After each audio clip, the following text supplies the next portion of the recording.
In the headlines, bandits kill one, injure another in Niger State. Minister of Works and Housing Fashola says students blocking Lagos-Ibadan Expressway protesting over ASU strike violating law. Flooding cut off Akwanga-Lafia bridges in Nasarawa. And women arrested in South Korea over deaths of 2 children in New Zealand. Hello and welcome to Trust TV News Update. I'm Zainab Bala.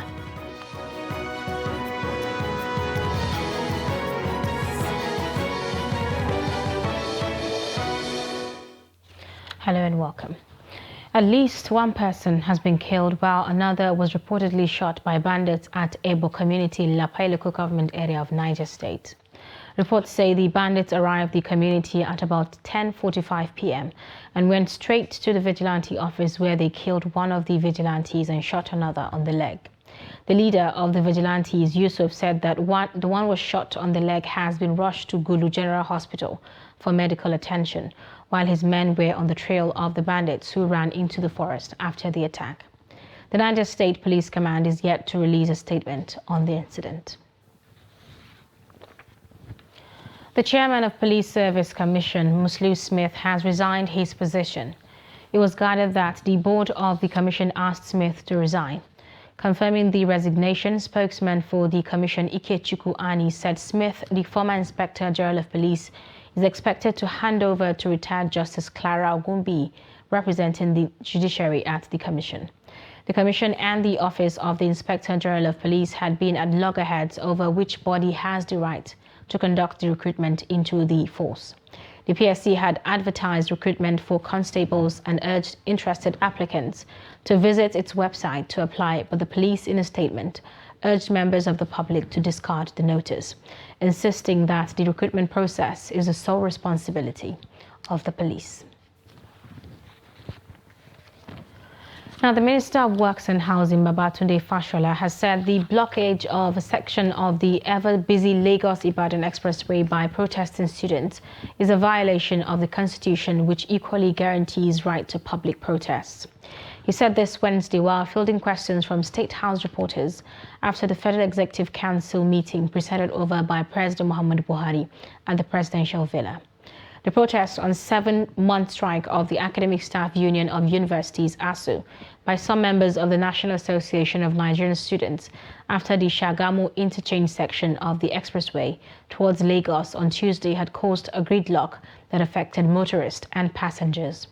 The minister said right to protest did not empower any Nigerian to inflict pain and inconvenience on other people.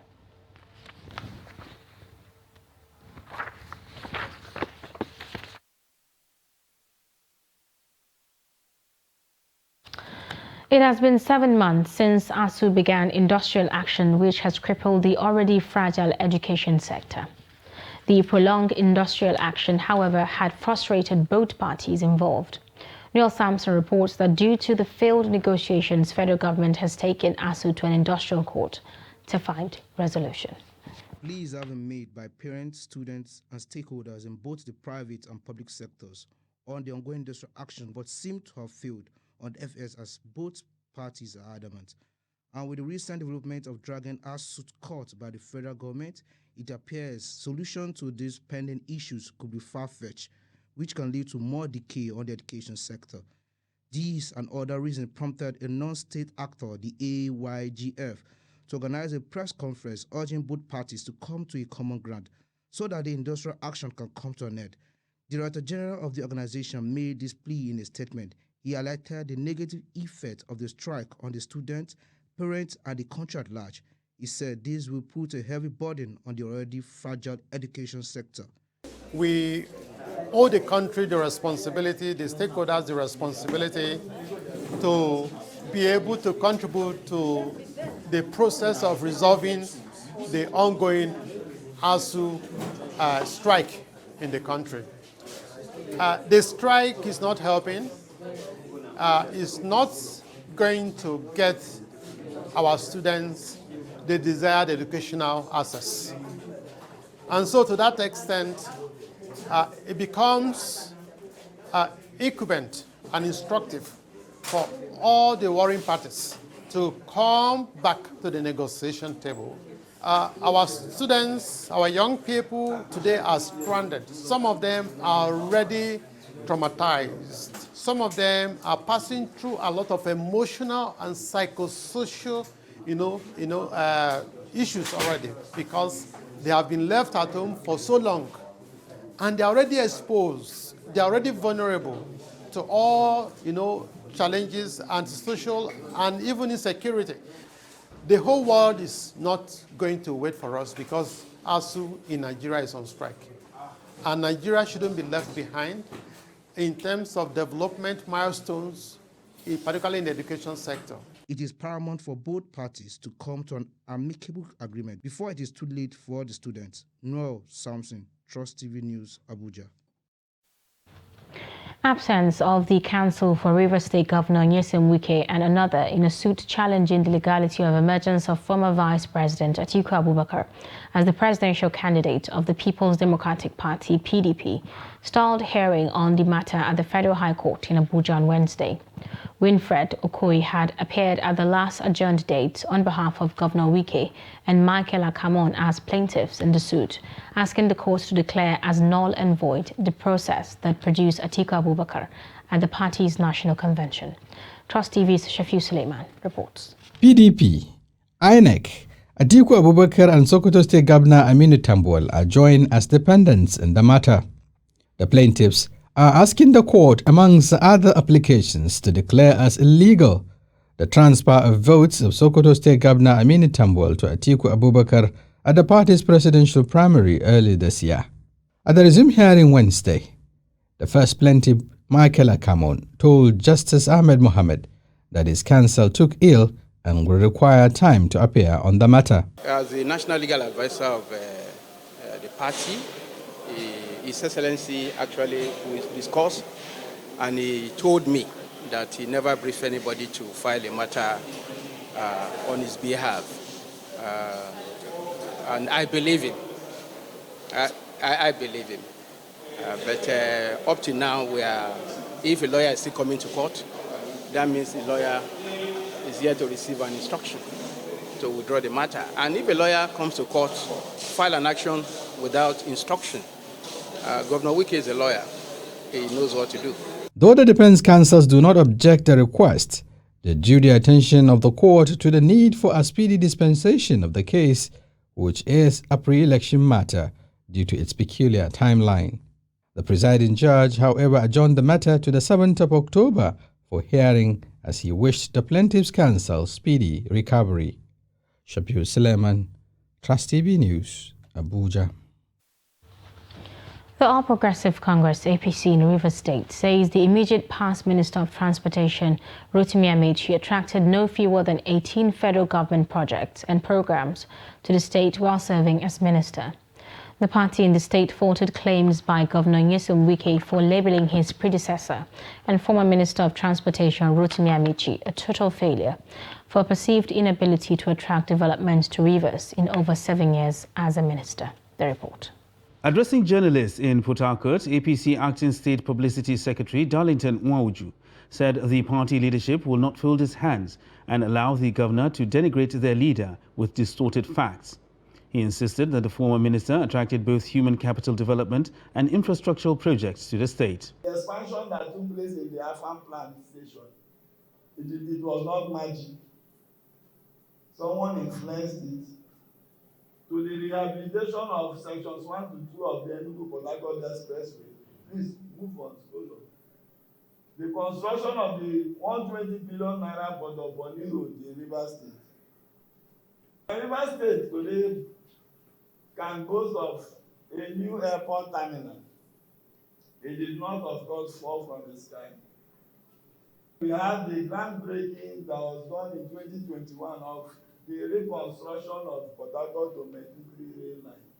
Darlington listed some of Amaechi's legacies to include Afam Fast Power Project, construction of $186 million 240-megawatt expansion for the existing Afam power plant, and ongoing rehabilitation of sections 1 to 4 of the Enugu-Port Harcourt Expressway. He emphasized that Amechi made very meaningful contributions to the growth of Rivers State against the falsehood Governor Wike attempts to sell to the public that he did nothing. The Bonny DC port project that is capable of exciting the local economy in Bonny and by extension Rivers State, and taking away our youth from the streets and giving them jobs to do and helping their families, and by extension helping Rivers State, and also by extension reducing the crime rate in Rivers State. Reacting to Governor Wike on members' defection to the PDP, Darlington said the All Progressive Congress has also received some bigwigs from PDP alongside over 300 defectors in less than 3 weeks in the state. Governor Seyi Makinde of Oyo State says the only way out of the misunderstanding in the People's Democratic Party, PDP, is for the national chairman of the party, Iyorchia Ayu, to resign. Makinde said this on Wednesday in Ibadan while speaking during an interactive session with the presidential candidate of the People's Democratic Party, PDP, in the 2023 election, Atiku Abubakar, and chieftains of the party from the Southwest Zone. The governor noted that the PDP must restructure itself before it will restructure Nigeria. He maintained that one of the conditions to restructure the party and balance the equation is to choose the national chairman from the South, since the presidential candidate is from the North. You're watching Trust TV News Update. Coming up, Okada riders appeal to federal government to reconsider ban. Details of the story and more after the break. Do stay.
Welcome back. If you are just joining us, this is Trust TV News Update. Our top stories. Bandits kill one, injure another in Niger State. Minister of Works and Housing, Fashola, says students blocking Lagos-Ibadan Expressway protesting over ASU strike, violating law. Moving on, a heavy rainfall that lasted 4 hours, accompanied by flash floods, have cut off half of the bridge that connected Nasarawa and Plateau states in Akwanga. This is coming barely 48 hours after same heavy rain that caused flooding washed away half of the bridge on the expressway between Isa Mustafa Agwai Polytechnic and Bukansidi in Lafia, the state capital. The collapsed bridge near Jinjing Hotel in the heart of Akwanga is also used by motorists coming from Kaduna, Plateau, Bauchi, Gombe, amongst others who are heading to Abuja. According to reports, heavy-duty vehicles have been diverted to narrow streets, while the other half of the bridge that is still intact is used by smaller vehicles and motorcycles, which the village head described as a death trap. All efforts to speak with the Akwanga local government chairman failed. Similarly, heavy rainfall and floods in parts of Zaria have flooded and ravaged some cemeteries, damaging the tombs in the area. This, according to reports, is despite efforts to safeguard them from such disasters. Some of the affected cemeteries are Magajingari Cemetery in Kwarbai, Zaria City, as well as Hain Ojo Cemetery. Workers at both cemeteries say no fewer than 500 graves have been affected. The workers appeal to the relevant authorities to arrest the situation to avert further destruction. The federal government said it is considering placing a ban on the use of motorcycles, popularly known as Okada. The Attorney General of the Federation and Minister of Justice, Abubakar Malami, who made this known while briefing newsmen, said investigations reveal that commercial motorcycles are used for mining activities across the country, and the ban could cut off sources of funds for terrorists and bandits. Ibrahim Ismail reports that Okada riders in Gombe State are appealing to the federal government to reconsider the issue of these commercial motorcycles, as it is a source of livelihood to millions.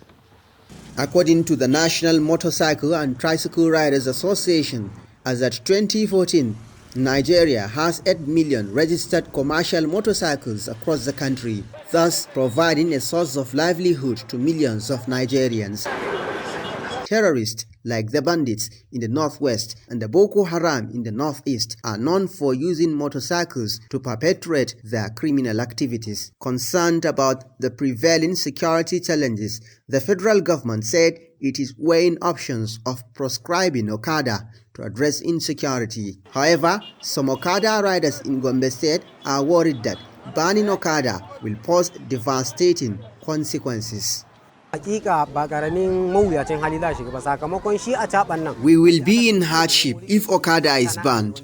It is the business that feeds our family. Some have 1 or 2 wives with 5, 6 or 10 children, and they depend on Okada. Therefore, if Okada is banned, people will suffer.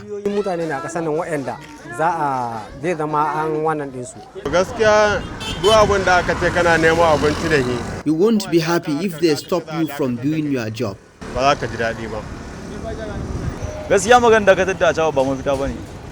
Banning Okada is not the solution. They should find another means to address the problem. Nigerians patronizing Okada said banning the commercial motorcyclists will affect them directly.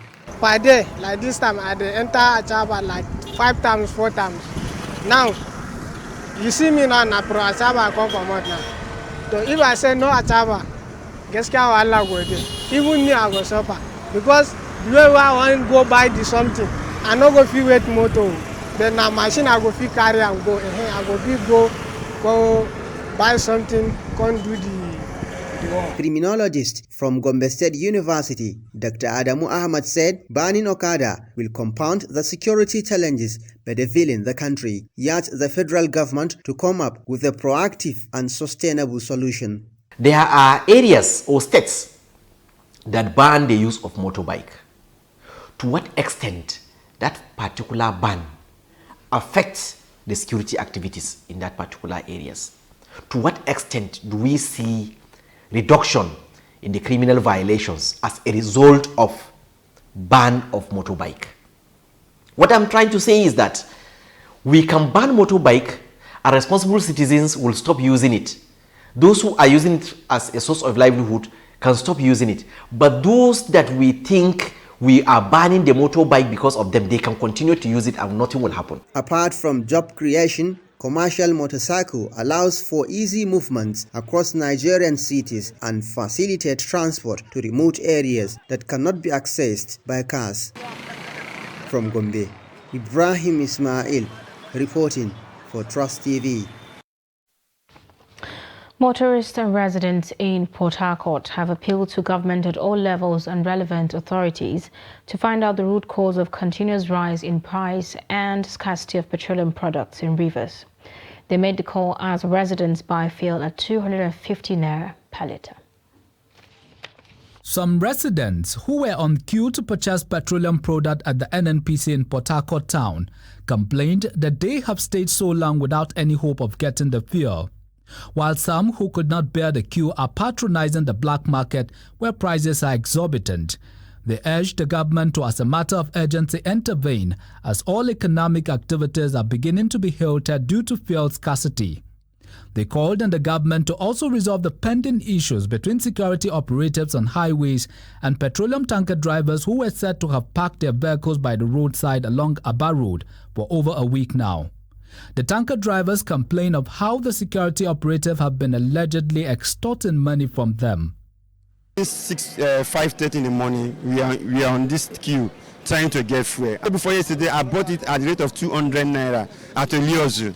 But there is fuel, and they are holding this fuel because of the issues they are passing through. Whenever they want to load, they are paying excess money to the security agent, which is affecting their product. And we, the masses, are feeling the heat. Not even there, the masses are feeling the heat. Just because day before yesterday, we started hearing about the fuel price will increase. Yesterday, I bought it from Air Force, 250 naira per liter. It's very bad, and I'm a commercial driver. I find it difficult to make it because I bought for a very high price. It's very bad for what they are doing to us, and the election is coming. All these things we're supposed to have them free. We're not supposed to suffer before we have common fuel. And this is one of the important things in life that the common need to have. So what we are saying is, let them release this thing anywhere they are keeping it. The government are not helping matter. Instead of them to make things to be easy for the masses. So for us to go front, we are going backward every time. We will not hear that we are going forward. We are going backward. So it's getting out of hand. Like, see, we have been in hold up since, not because of they don't want to be poor, but because of the fuel scarcity. Even the fuel station has been filled and still yes, nobody has been able to get fuel. We are still waiting. And the price of the fuel has increased. In fuel station, we do buy fuel now 200, 300. Outside black market, they are telling us 500. No, we need help. We need help from the federal government. Let them look into this matter. As at the time of filing this report, most petroleum fuel stations in Port Harcourt were closed, and those open up long queue. The British High Commission in Lagos State says the selflessness and commitment of the late Queen Elizabeth II are worthy of emulation. British Deputy High Commissioner Ben Llewellyn-Jones stated this at a service to commemorate the death of the Queen in Lagos. Llewellyn-Jones described the Queen as a symbol of strength and praised her dedication to duty. Lagos State Governor Babajide Sanwo-Olu said the Queen led an inspiring life, adding that her legacies will be felt generations after. Very solemn brief for very important service for Her Majesty Queen Elizabeth II. And as you can see even from the service, her life has been a life full of humility, with dignity, with a lot of grace, very dutiful. And I'm sure the Queen, over the several decades, meets different people to different people who had met her in one form or the other. I wouldn't lay claim to have met her personally, but watching from afar, you could see a woman of grace, a woman who indeed, has transformed life, built bridges in the entire Commonwealth community. We're told she's been to over 112 countries, right? She's made the Commonwealth and the United Kingdom government stronger and bigger than what it is now.